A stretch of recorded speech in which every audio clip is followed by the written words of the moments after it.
Nascido em Coimbra em 1209 e falecido em Toledo em 1248, Dom Sancho II foi o quarto rei de Portugal. Reinou entre 1223 e 1248. E o seu reinado pode-se dividir em três períodos fundamentais. Um período de grande luta com o clero, um período de grandes conquistas militares, alargando o território português, e um terceiro período de derrota contra o clero, a nobreza e praticamente o povo. Viu-se sozinho. Não foi um rei feliz. Acabou por ser deposto, por vontade da Igreja e pelo próprio irmão. Soube, no entanto, encarar o seu final com uma extraordinária dignidade. Teve os seus fiéis, que junto dele se mantiveram até ao fim. Foi, ao cabo e ao resto, um grande conquistador, mas um fraco governante.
Dom Sancho II começou a reinar quando tinha 13 anos.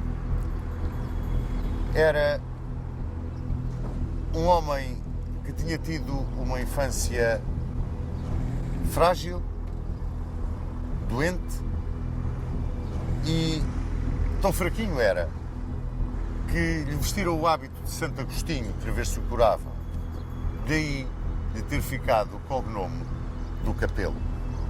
E tão fraco era, tão doente era, com tão pouca vida parecia, que seu pai, Dom Afonso II, chegou a dispor as condições de sucessão ao trono para o filho segundo, o infante Dom Afonso. No início da sua vida como monarca, Dom Sancho II viveu sob a tutoria de três antigos ministros de seu pai: Mestre Vicente, Dom Pedro Anes e Dom Gonçalo Mendes. Logo aqui nesta tutoria, Dom Pedro Anes e Dom Gonçalo Mendes eram os representantes das grandes famílias que se degladiavam por essa mordomia que era chefiar a tutoria real. Todos eles estavam, no entanto, coartados pelas disposições que de Roma tinham vindo para privilegiar e reparar os males feitos ao arcebispo de Braga, Dom Estevão Soares da Silva, paladino das lutas do clero português contra o rei. O povo, esse, vivia sempre amedrontado pela morte de lepra de Dom Afonso II, com o interdito, a excomunhão da Igreja em cima. Tudo isto, àquele povo de então, lhe fazia muita espécie. Dava à Igreja um poder ainda maior que aquele que habitualmente tinha tido sobre as suas vidas. Os conselheiros de Dom Sancho II imediatamente entraram em diálogo com a Igreja. O arcebispo de Braga era, à altura, novamente um potentado.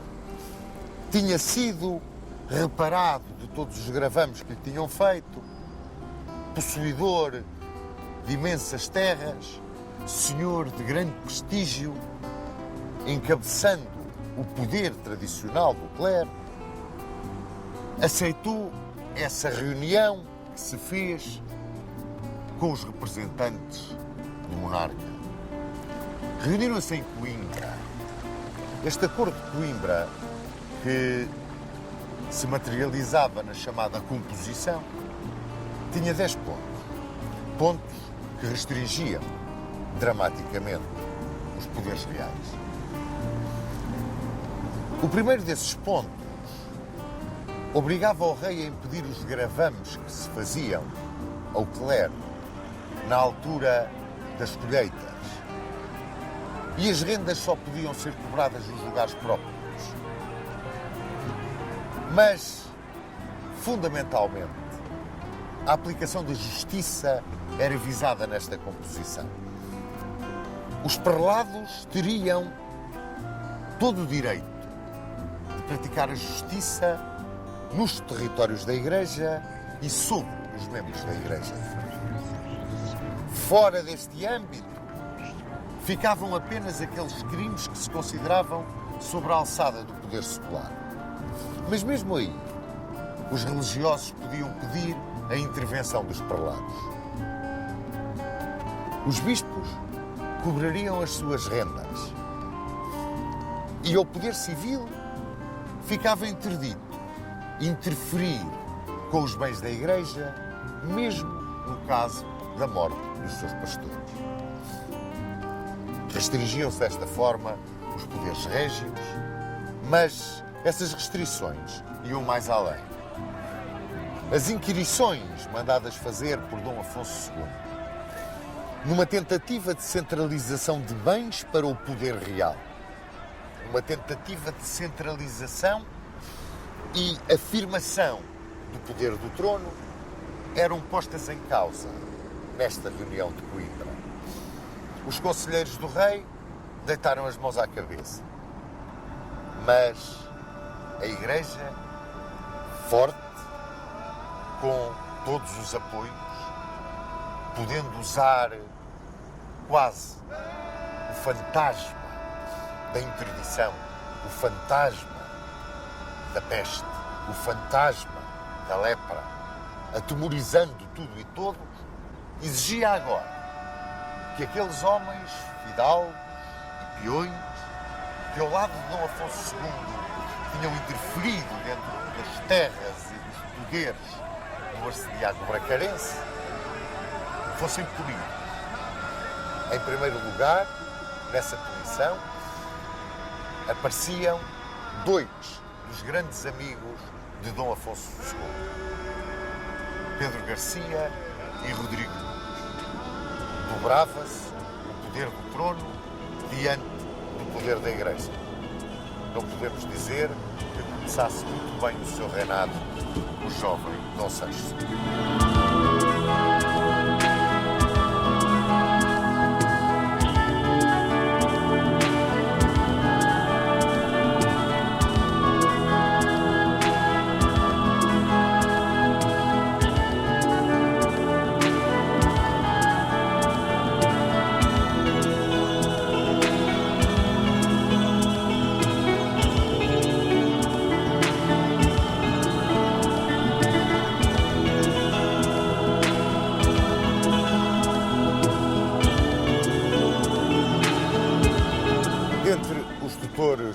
De Dom Sancho II, começou a ganhar grande importância a família Mendes de Sousa.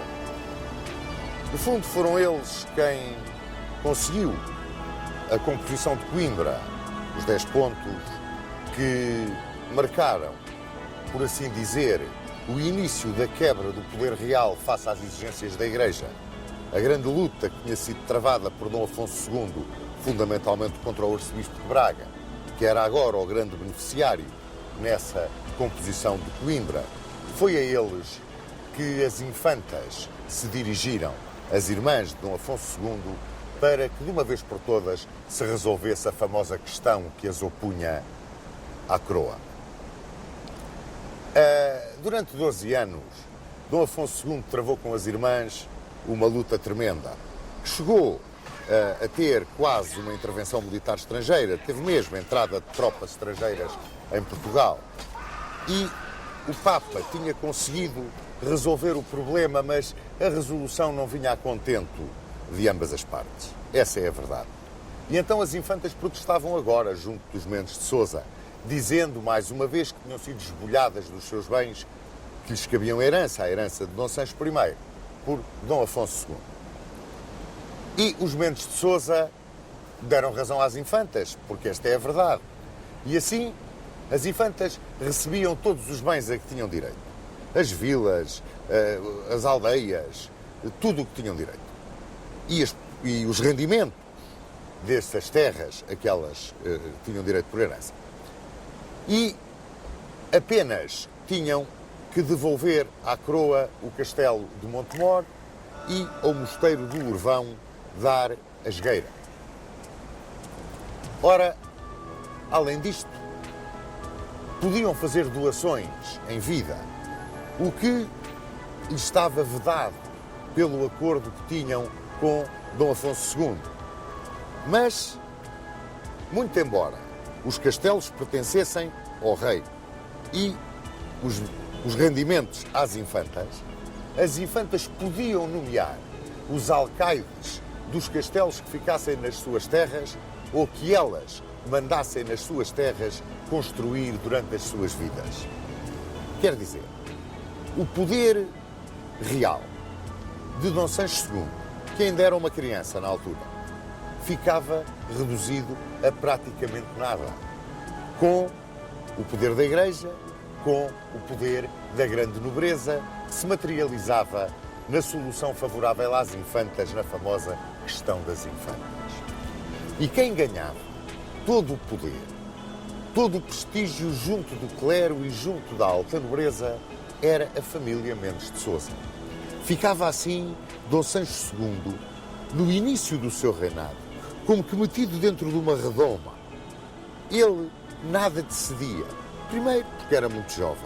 Segundo, porque os Mendes de Sousa tinham um tremendo poder. Eram, por assim dizer, eles os donos da política.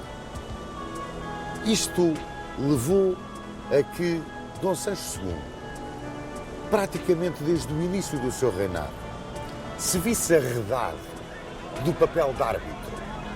O papel de árbitro que é, por assim dizer, a essência do papel do rei. O papel de árbitro junto dos seus súbditos. Ele, com a sua isenção, era quem podia realmente, e como supremo magistrado, resolver os problemas de grande profundidade que surgissem entre os seus súbditos. E Dom Sancho II, desde o início do seu reinado, ficava praticamente afastado dessa possibilidade. Dom Sancho II era fundamentalmente um guerreiro. Era um homem vocacionado para o campo de batalha. Era um espírito tolerante e extraordinariamente audaz na guerra, mas na sua vida de corte era indolente. Não ligava muito aos problemas da gestão do reino. Ele rodeava-se dos seus companheiros de aventura, dos seus companheiros de pândiga. Ele adorava os prazeres da vida, sobretudo os prazeres da vida depois do risco das batalhas. E cumulava estes seus companheiros de grandes benesses. Isso punha um bocado contra a Igreja, um bocado que foi crescendo, digamos assim, perdoem-me o plebeísmo, porque, como ele não intervinha, os seus companheiros, que constituíam, por assim dizer, a nobreza militar, começaram a desafiar a própria Igreja. Iam aos bens da Igreja. Havia questões tremendas. Criou-se na coroa e criou-se na corte quase um ambiente de anarquia. E o alto clero começou a capacitar-se de que o poder que o rei dava aos seus companheiros na guerra e praticamente a ação de árbitro inexistente por parte do rei iria levar a grande nobreza a tomar o poder da Igreja. E isso a Igreja, sobretudo naquela altura, não queria de forma nenhuma admitir.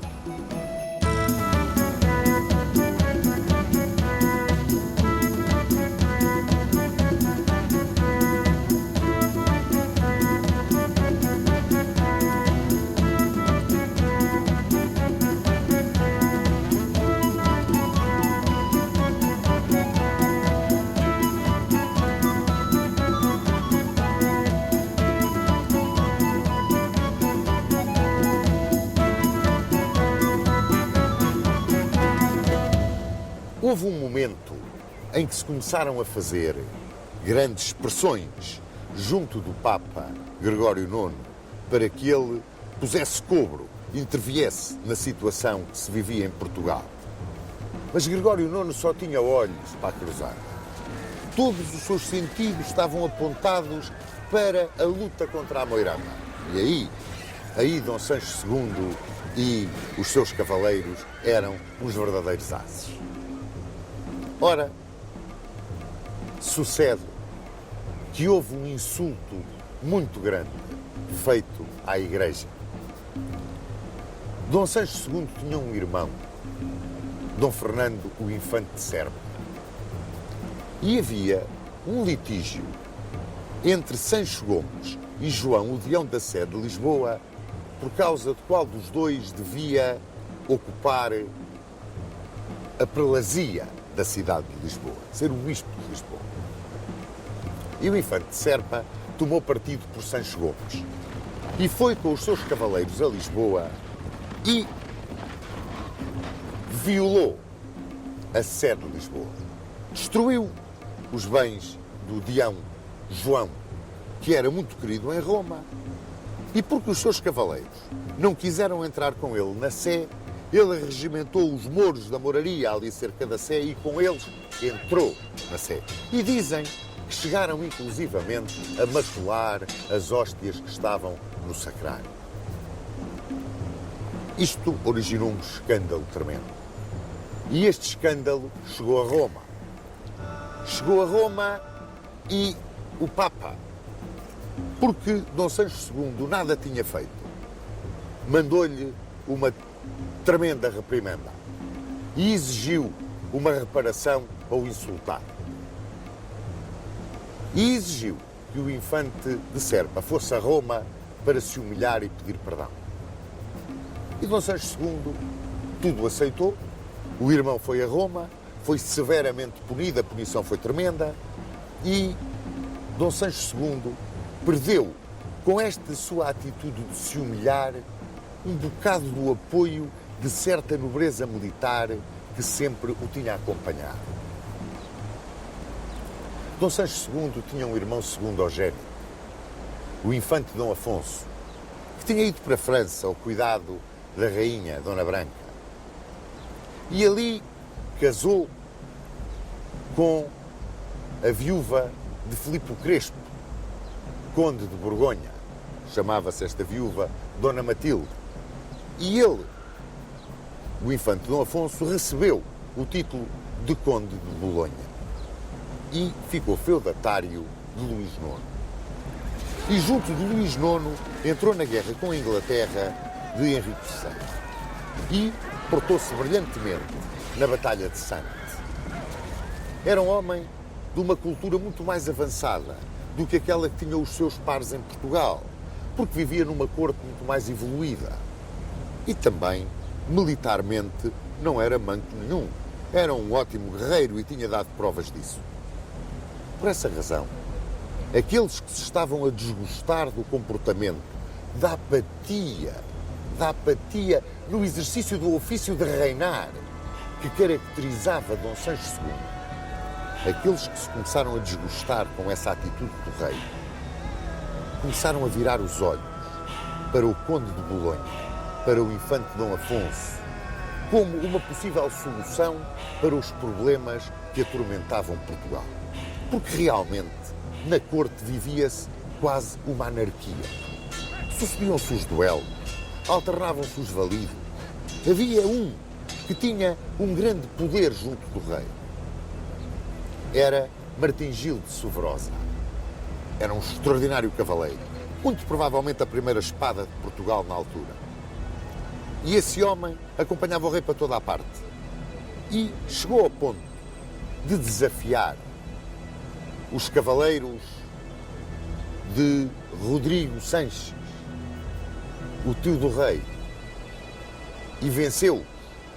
E isto virou contra Dom Sancho II, parte da nobreza que tinha outros laços, digamos, de vassalagem com outros grandes senhores de Portugal.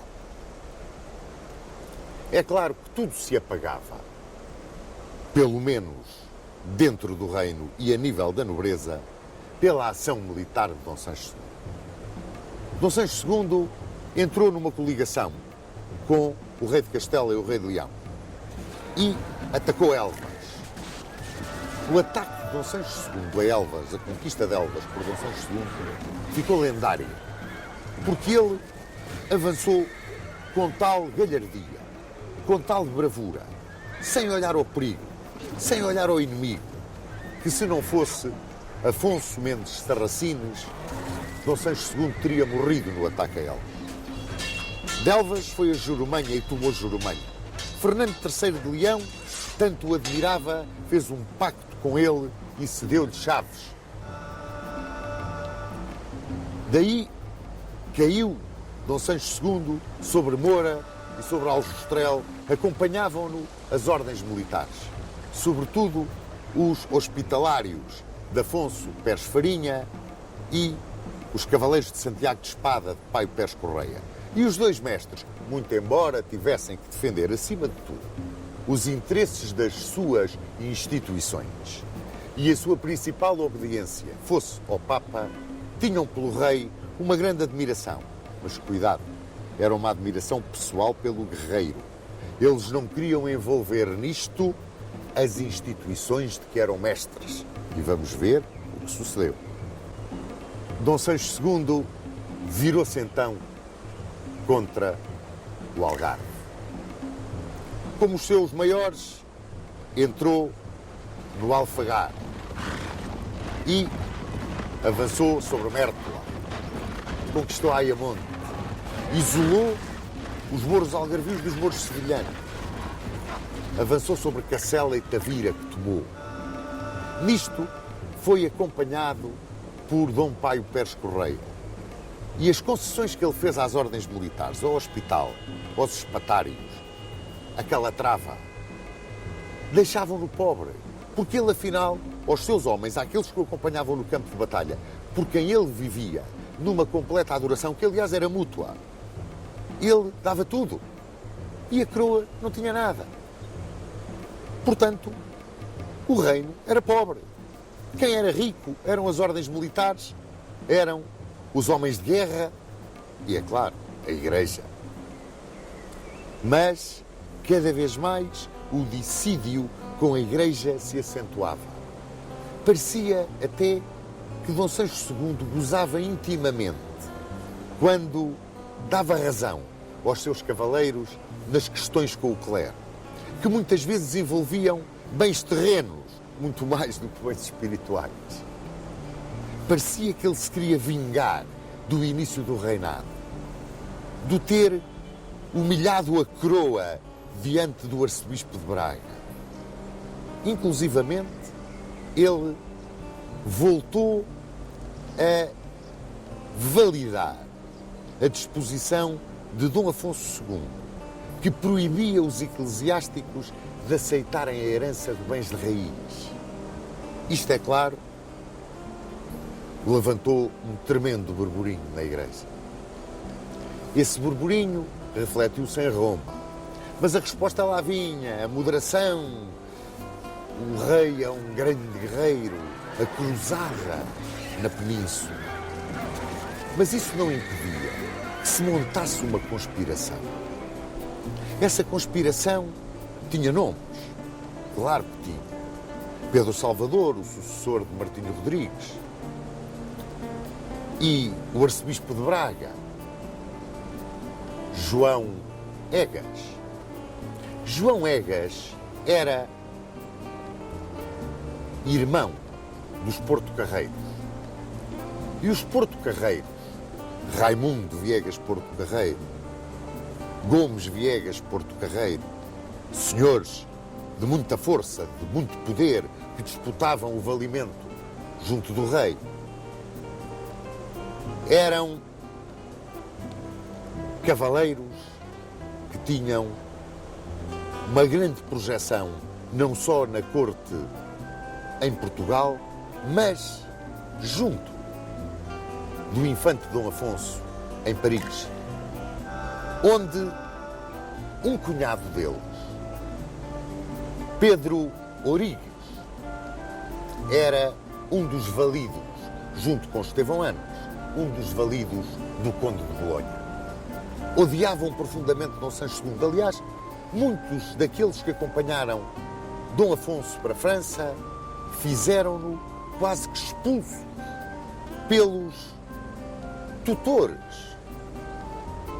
do monarca. Esses tutores do monarca que acabaram por ser todos vencidos pelos Mendes de Sousa. O primeiro a ser vencido pelos Mendes de Sousa foi Pedro Anos. E depois o próprio Mestre Vicente, os antigos ministros, os antigos conselheiros de Dom Afonso II. Pois começou-se a cozinhar uma conspiração em Paris. E o arcebispo de Braga era, nesta conspiração, o representante dos Porto-Carreiros. Ele, que era um Porto-Carreiro. As coisas começaram a complicar-se a sério para Dom Sancho II, quando ele se apaixonou por Dona Mécia Lopes de Haro. Dona Mécia Lopes de Haro era uma mulher linda e valente como as armas. Dizem que em Castela, durante o cerco de Morata, ela se tinha batido à frente de homens e mulheres, revestida de armadura, e tinha vencido os mouros. Era filha de Lopo Dias de Haro, a quem chamavam o Cabeça Brava. E a mãe, Dona Urraca Afonso, era bastarda de Afonso IX de Leão. Pois esta Dona Mécia Lopes de Haro conquistou o coração de Dom Sancho II. E Dom Sancho II casou com ela contra a opinião expressa dos três braços da nação. Praticamente unânime, tirando uns quantos cavaleiros que o apoiavam nas suas aventuras e nas suas pândigas. Mas o povo acusava Dona Mécia de má mulher, de feiticeira. A nobreza acusava, e com razão, de bastardia. Uma bastarda nunca se poderia sentar no trono de Portugal. Não ligou a nada Dom Sancho II e casou. E ele, que tinha abdicado de ser árbitro, que não impunha a ordem na anarquia que ia na corte, virava agora contra ele as opiniões de muitos daqueles que o tinham apoiado. Do povo que murmurava no início do seu reinado: o rei Dom Sancho anda a ser roubado. E a alta nobreza, novamente as tias, as infantas, condenaram este casamento. É claro, aproveitava-se a alta nobreza, aproveitava-se o clero, fundamentalmente o clero, desta situação, deste matrimónio pecaminoso, para jogar as suas cartas junto do Papa.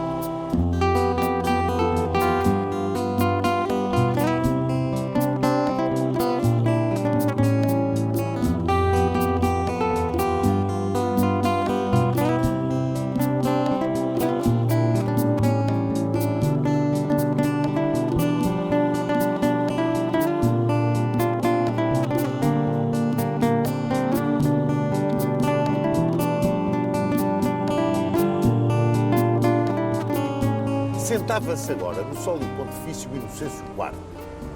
Inocêncio IV era um papa de uma têmpera tremenda. Basta dizer que excomungou o imperador da Alemanha.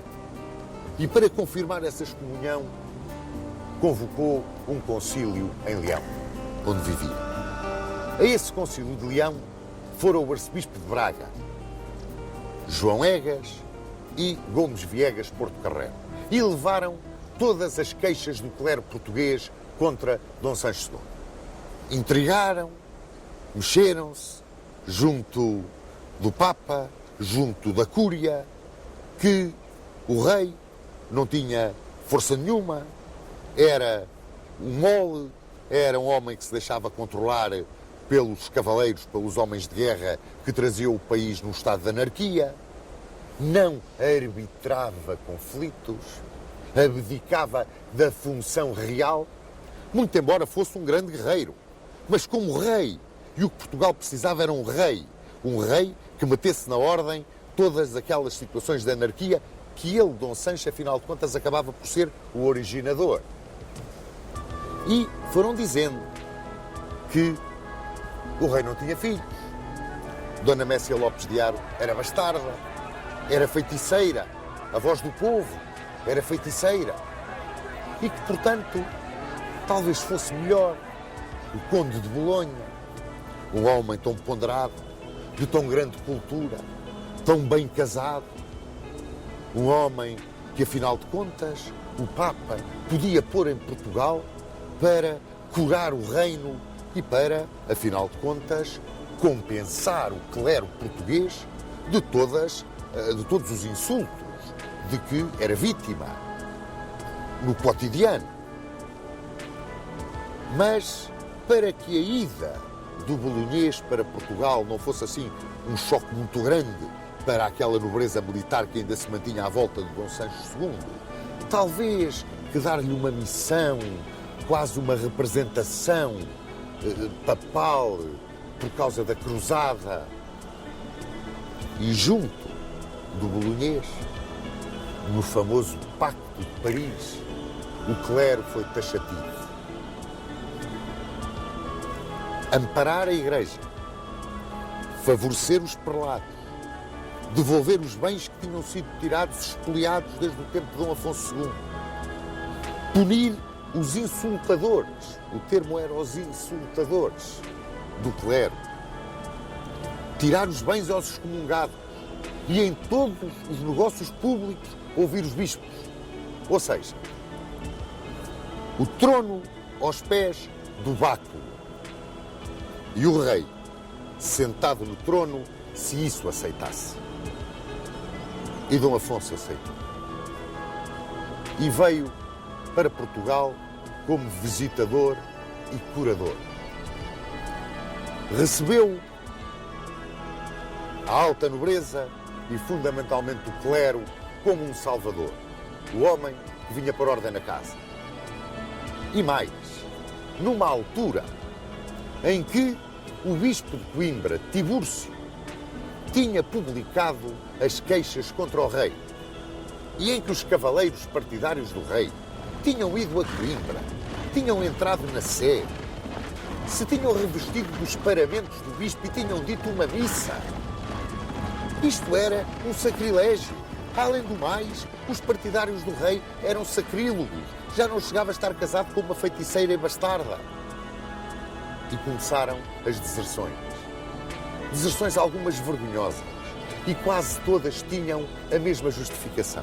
O valimento de Martim Gil de Sovrosa.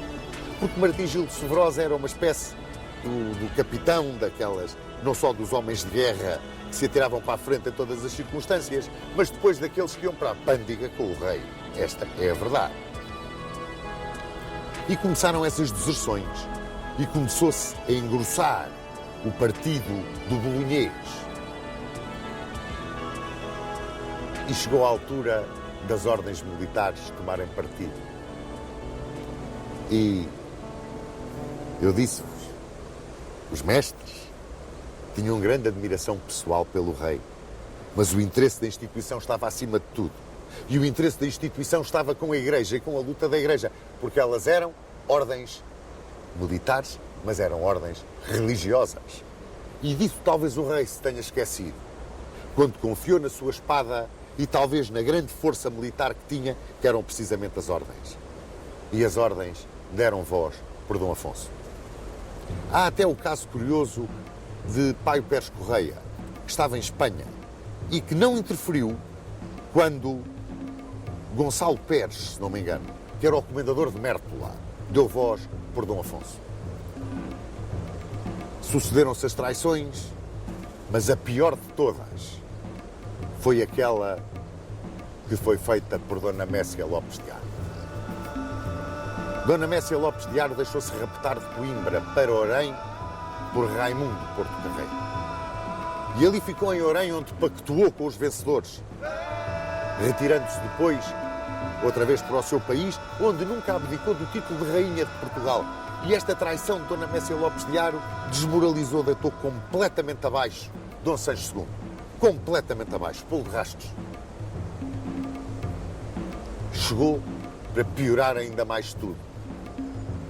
A bula de deposição de Dom Sancho II. Roma finalmente satisfazia a vontade do alto clero português. Deposto, quis recorrer à guerra civil.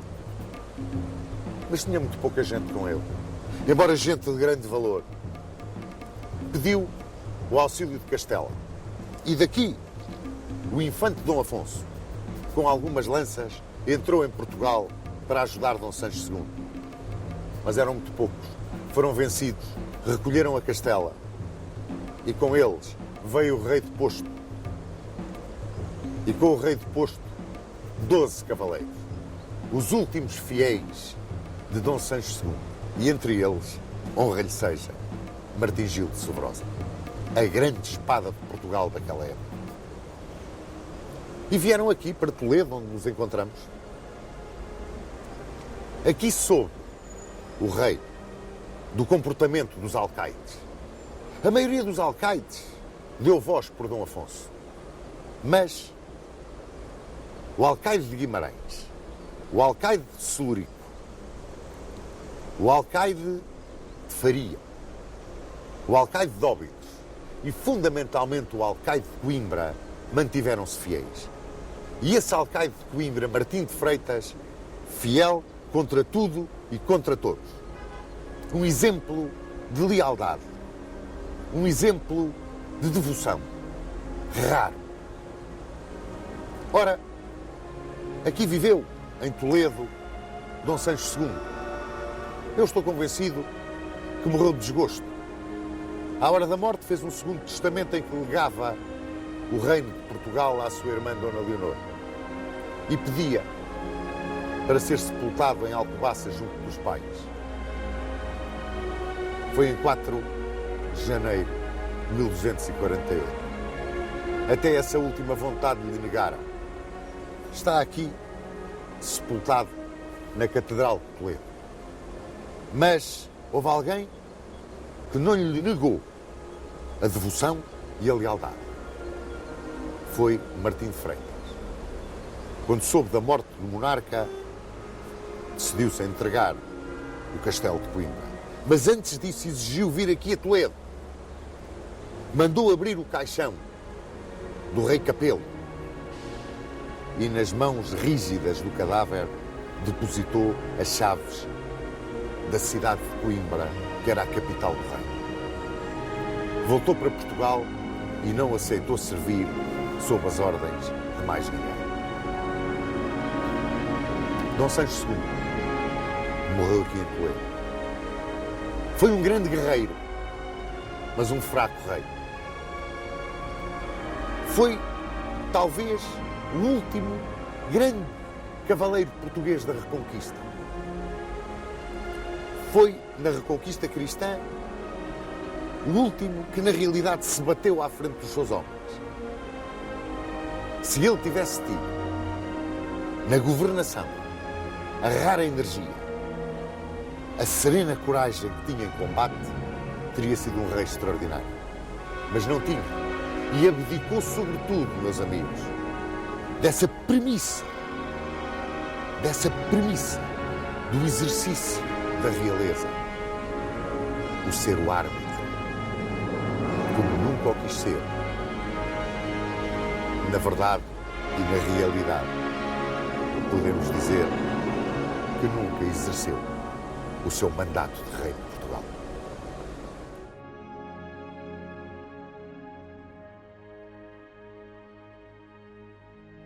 Na minha perspectiva, Dom Sancho II foi um extraordinário guerreiro.